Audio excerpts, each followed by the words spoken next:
all seen these ads. Doctor amazed by this magical cure.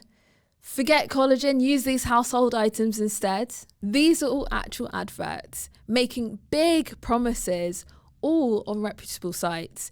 This is a podcast from Which. Hello, I'm Erica McCoy and I'm with Tali Ramsey, the senior journalist at Which, one of the senior journalists at Which, to discuss all things clickbait scams. Hi, Tali. Hi.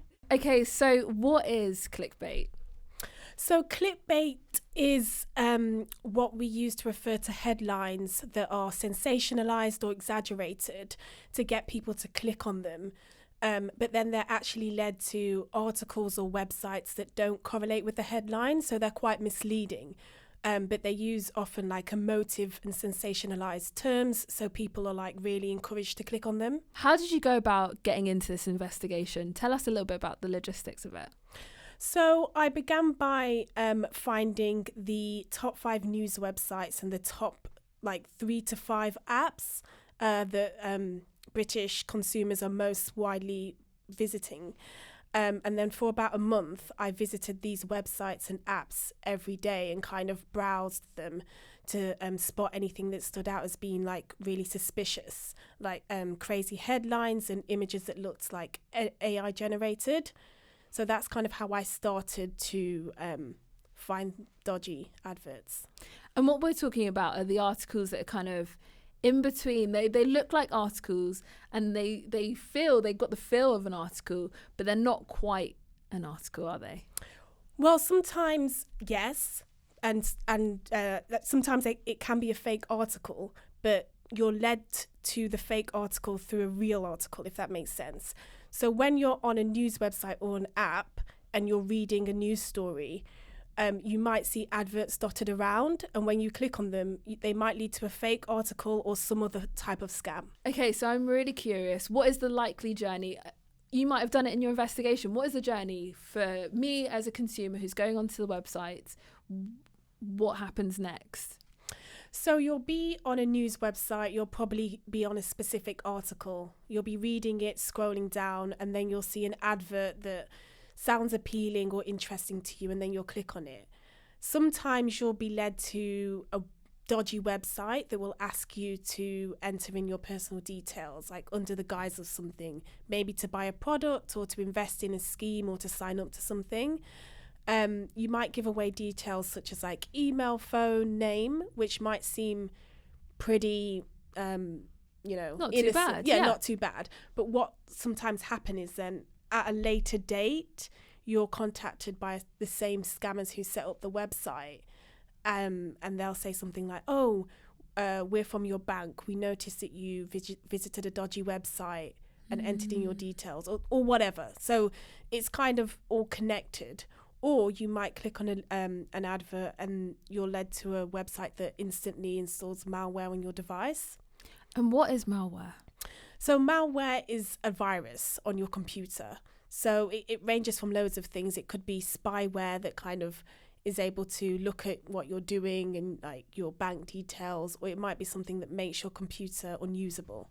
Okay, so the next question that springs to mind is this legal? Like, is it legal to have an advert that is promoting a scam or leads to a scam? Yeah, no, it's definitely not legal, but it's just a system that's so opaque that it's really easy for these scammer ads to pop up time and time again, and fraudsters really can easily infiltrate the system. The Online Safety Act is a piece of legislation that came into force in October 2023, and it basically makes big tech platforms, mainly social media platforms, responsible for blocking and preventing harmful content, including scams being posted onto their platforms.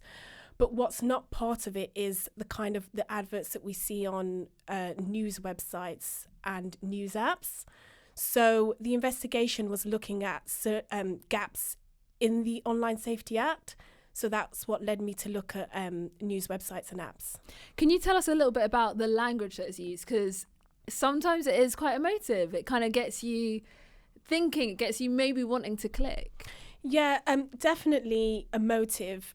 Also, a lot of times it preys on people's insecurities or vulnerabilities. It tries to speak to specific type of people and align with them. So you'll see those like big emotive words so people can kind of see them as they're scrolling through social media and click on them. I don't know any brand that doesn't care about reputation. Why is it that these news websites don't seem to care as much about what's on their front pages? So the news sites that we spoke to did say that they do have procedures in place to prevent these kind of scam ads getting on their platforms. But the way that the system works is it's mainly automated. And the news sites and apps don't know what's being put onto their platforms, so it's quite reactive. So if something's reported or flagged, then it's taken down. But otherwise, they're not really holding any responsibility for it. Yeah, they're not really aware. So the industry works by buying and selling ad space in real time, and that's usually done by AI algorithms. So because of this, the news websites and apps don't exactly know what's going to be presented in the form of an advert to each visitor as they visit their platform.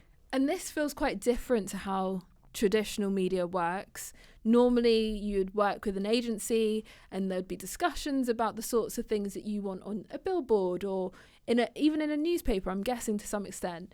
Why is it not the case on these news sites, these trusted news sites as well?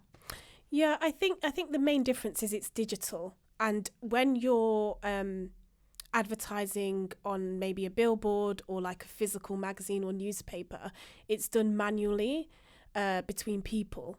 But when it's on the internet, when it's on an online platform, it's a completely opaque system and it's done automatically without anyone really communicating with each other. So where does the responsibility fall? Is it on the consumer to not click on it? Is it on the websites that have these ads? Is it on the agencies that are producing these ads? Where does it fall? I think everybody involved in that chain is partly responsible.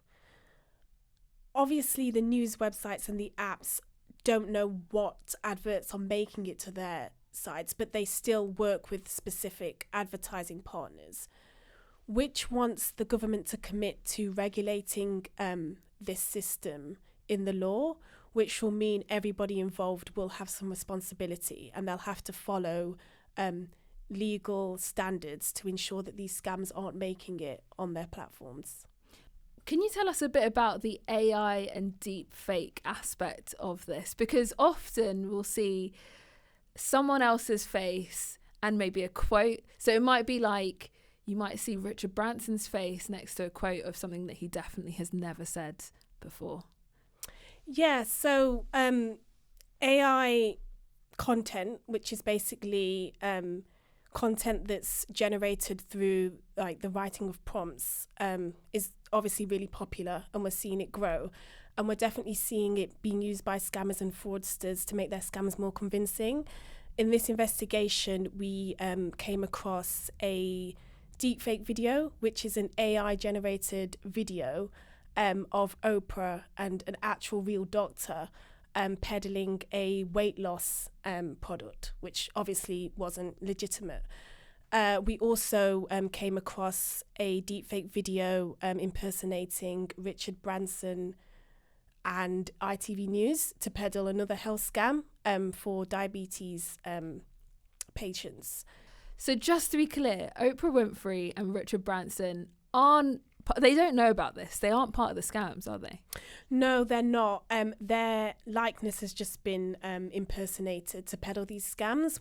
We actually managed to speak to one of the doctors who was also impersonated in the Oprah video, and she debunked it. It's really scary because lots of people would look at a picture of Richard Branson or a video of Oprah Winfrey and trust it immediately.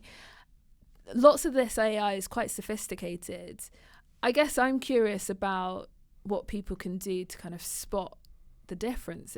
What are the things that consumers can do to kind of notice AI? So typically we would always say look out for blinking, because the first kind of versions of deepfakes, the people weren't they weren't able to create them to blink. So that can be a good sign, or just anything that looks quite off in the video, like the hair and the lighting, or even the voice sounding really robotic. But I think the best way is just to look at, is just to use other signs that it's a scam. So if it's posted from an account that's newly created or that you've never heard of, or just peddling too good to be true claims, things like that are really reliable. And what can consumers do if they do see these sorts of ads on their favourite websites?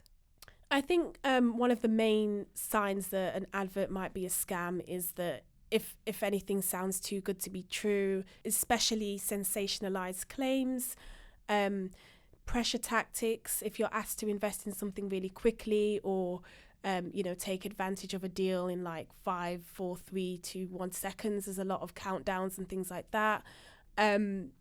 Also, it's best to double check endorsements.